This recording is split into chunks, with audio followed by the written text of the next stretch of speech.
तब यीशु अपने चेलों के साथ गतसमनी नामक एक स्थान में आया और अपने चेलों से कहने लगा, यहीं बैठे रहना जब तक मैं वहां जाकर प्रार्थना करूं। वह पतरस और जब्दी के दोनों पुत्रों को साथ लेके आया और उदास और व्याकुल होने लगा। तब उसने उनसे कहा, मेरा जी बहुत उदास है, यहाँ तक कि मेरा प्राण निकला जा रहा है। तुम यहीं ठहरो और मेरे साथ जागते रहो। फिर वह थोड़ा और आगे बढ़कर मुंह के बल गिरा और यह प्रार्थना की, हे मेरे पिता, यदि हो सके तो यह कटोरा मुझसे टल जाए, तो भी जैसा मैं चाहता हूँ वैसा नहीं, परंतु जैसा तू चाहता है वैसे ही हो। फिर उसने चेलों के पास आकर उन्हें सोता पाया और पतरस से कहा, क्या तुम मेरे साथ एक घड़ी भी न जाग सके? जागते रहो और प्रार्थना करते रहो कि तुम परीक्षा में न पड़ो। आत्मा तो तैयार है परंतु शरीर दुर्बल है।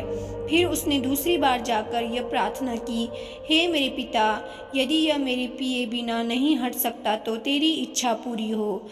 तब उसने आकर उन्हें फिर सोते पाया, क्योंकि उनकी आंखें नींद से भरी थी। उन्हें छोड़कर वह फिर चला गया और क्योंकि उनकी आंखें नींद से भरी थी, उन्हें छोड़कर वह फिर चला गया और उन्हीं शब्दों में फिर तीसरी बार प्रार्थना की। तब उसने चेलों के पास आकर उन्हें कहा, अब सोते रहो और विश्राम करो। देखो, घड़ी आ पहुंची है और मनुष्य का पुत्र पापियों के हाथ पकड़वाया जाता है। उठो, चलें, देखो मेरा पकड़वाने वाला निकट आ पहुंचा है। हालेलुया।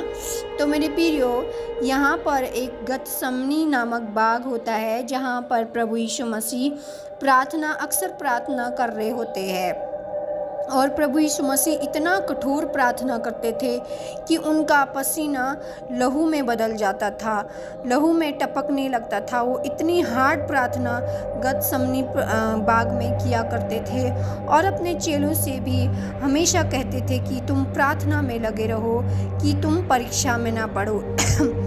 जब प्रभु यीशु मसीह को पकड़वाने के लिए यहूदा इस्करियोती प्लान बना रहा होता है और शास्त्री फारिसी लोगों के साथ आ रहा होता है, तब प्रभु यीशु मसीह को पहले से ही पता होता है और इसी बारे में वो अपने चेलों से प्रार्थना करने के लिए बोलते हैं और पिता परमेश्वर से भी प्रार्थना करते हैं।